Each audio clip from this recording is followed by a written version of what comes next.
Assalamualaikum warahmatullahi wabarakatuh. Sebelumnya perkenalkan, nama saya Usama Al-Jurais dengan nomor induk mahasiswa 205211282 dari kelas MBS 6I.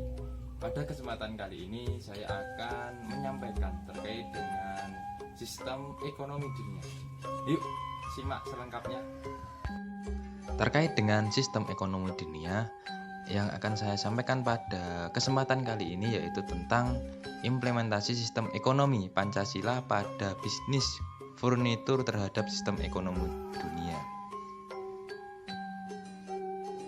Kemudian untuk poin-poin yang akan saya sampaikan terkait dengan sistem ekonomi dunia, yaitu yang pertama tentang pengertian sistem ekonomi, yang kedua jenis-jenis sistem ekonomi, yang ketiga sejarah sistem ekonomi di Indonesia, yang keempat ada sejarah Kudut Letter Furnitur, yang terakhir yaitu implementasi sistem ekonomi Pancasila yang dilakukan oleh Kudut Letter Furnitur tersebut.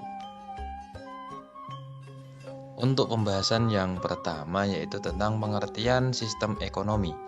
Pengertian sistem ekonomi menurut Gilarso dalam penelitiannya tahun 1992, sistem ekonomi dapat diartikan sebagai keseluruhan tata cara untuk mengkoordinasikan perilaku masyarakat, baik berupa para produsen, konsumen, pemerintah, bank, dan sebagainya, dalam menjalankan kegiatan ekonomi, baik produksi, distribusi, konsumsi, investasi, dan sebagainya, sehingga terbentuk satu kesatuan yang teratur dan dinamis, dan meminimalisir kekacauan yang dapat dihindari.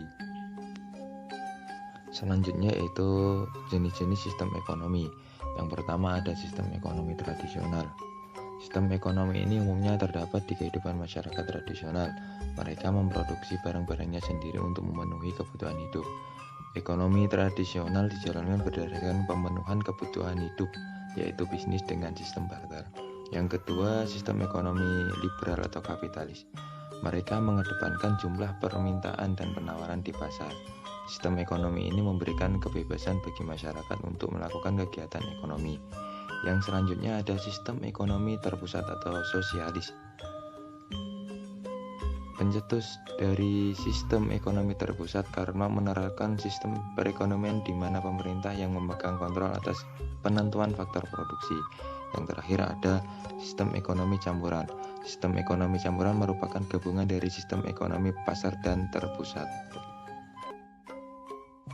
Setelah pemaparan mengenai jenis-jenis sistem ekonomi, kami akan memaparkan tentang sejarah sistem ekonomi di Indonesia. Yang pertama, pada masa sebelum masuk pengaruh bangsa barat, yaitu sebelum penjajahan, Indonesia menggunakan sistem ekonomi tradisional yang penekanannya pada sektor pertanian dan perikanan.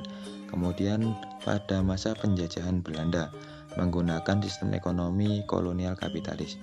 Kemudian setelah itu, setelah merdeka tahun 1945, sistem ekonomi yang digunakan yaitu sistem ekonomi Pancasila untuk menekankan pada keadilan sosial, pemerataan ekonomi, serta penolakan sistem ekonomi sosialis kapitalis.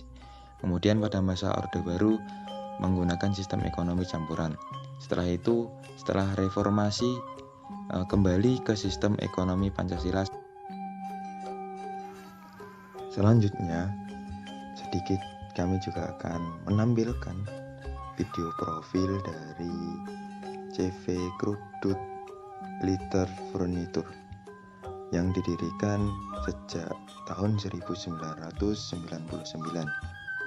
Berawal dari ketertarikan dengan bidang furnitur dan kulit sejak bekerja di tempat usaha kakaknya yang mengerjakan produk serupa, sang pemilik, Bapak Rudolf Samsi, berhasil membuka pabriknya sendiri dan membesarkan CV Kudut sebagai pabrik furnitur yang telah sukses merambah pasar internasional. Pada awalnya, untuk memperoleh pelanggan, Bapak Rudolf berkeliling kota Solo dan Sukoharjo dengan sepeda motor. Dari pembuatan furnitur hingga pengiriman ia lakukan sendiri. Seiring waktu usaha tersebut berkembang, awalnya dibantu 2 hingga 3 teman hingga sekarang telah memiliki ratusan pegawai. Ternyata di CV Krudut juga sudah menerapkan sistem ekonomi, teman-teman.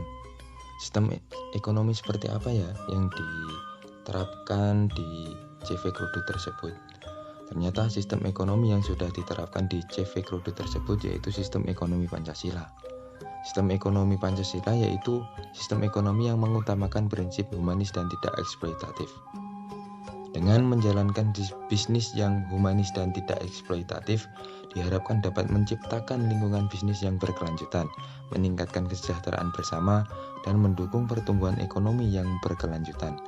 Implementasinya dalam bisnis, CV Krudut telah memberi lapangan pekerjaan bagi masyarakat di sekitar pabrik atau warehouse. Selain itu, CV Krudut juga taat dalam membayar pajak yang mencapai 40 juta rupiah tiap bulan atau berjumlah sekitar 600 juta per tahunnya. Itu tadi teman-teman terkait dengan pemaparan materi tentang sistem ekonomi, khususnya tentang implementasi sistem ekonomi Pancasila pada bisnis furnitur terhadap sistem ekonomi dunia. Sekian dari kami. Apabila ada kesalahan dalam penyampaian, mohon maaf yang sebesar-besarnya. Wassalamualaikum warahmatullahi wabarakatuh.